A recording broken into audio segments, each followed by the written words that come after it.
మనము ఇంతవరకు ఆత్మ విషయమై దీనులైన వారు ధన్యులు, పరలోక రాజ్యము వారిది అని చెప్పుకున్నాం కదండి. ఇంకా దాని గురించి కొంచెం వివరంగా ఈ ధన్యతలోనే యేసుక్రీస్తు వారు తన ప్రసంగాన్ని ప్రారంభించారు.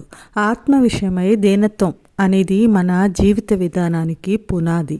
ఆత్మ విషయంలో దీనులైన వారు అంటే ఆత్మీయంగా బలహీనులనో లేదా విశ్వాసంలో బలహీనమైన వారు అనో కాదు.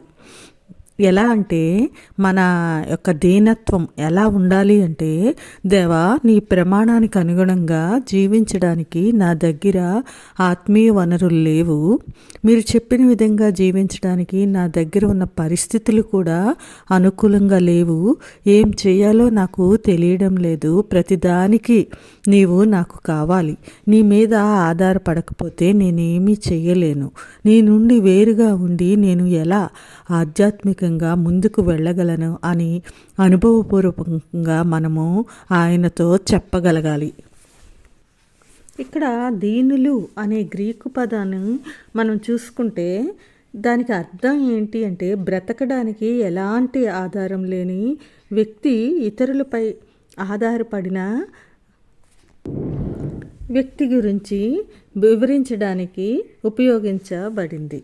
అయితే లూకాసు వార్త 16వ అధ్యాయము 19-20 చెప్పిన ఆ యొక్క ధనవంతుడు లాజరు కథ చూసుకుంటే, ఇక్కడ లాజరు పడిన ఆ యొక్క కష్టము ఆ దీనత్వం లాంటిది కాదు.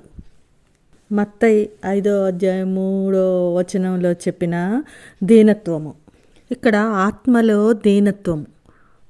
ఈ దీనత్వము భౌతికమైనది కాదు, మన ఆత్మలో ఉన్న పేదరికము, శూన్యత గురించి చెప్పారు. లూకాసు వార్త 18వ అధ్యాయము 8-16 ఆయన చెప్పిన ఉపమానము పరిసయ్యుడు సుంకరి ఉపమానము. పరిసయ్యుడు తన గురించి తాను చక్కగా చాలా గొప్పగా చెప్పుకోవడం, స్వనీతి, తనను తాను చాలా గొప్పగా చూసుకుంటూ అసలు తాను పాపిని అనే సత్యాన్ని కూడా గుర్తించలేని స్థితిలో ఉన్నాడు. అంత డాంబికం, వేషధారణ.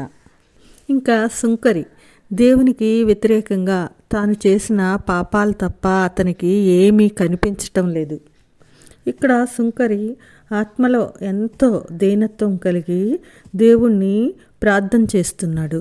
అందుకే తన యొక్క పాపాలు క్షమించబడి ఇంటికి వెళ్ళిన సుంకరి, అలాగే తనకున్న అహంకారాన్ని బట్టి తనలో ఉన్న ఆధ్యాత్మిక లేమిని చూడలేకపోయిన పరిసయ్యుడు ఇక్కడ మనకు కనిపిస్తారు.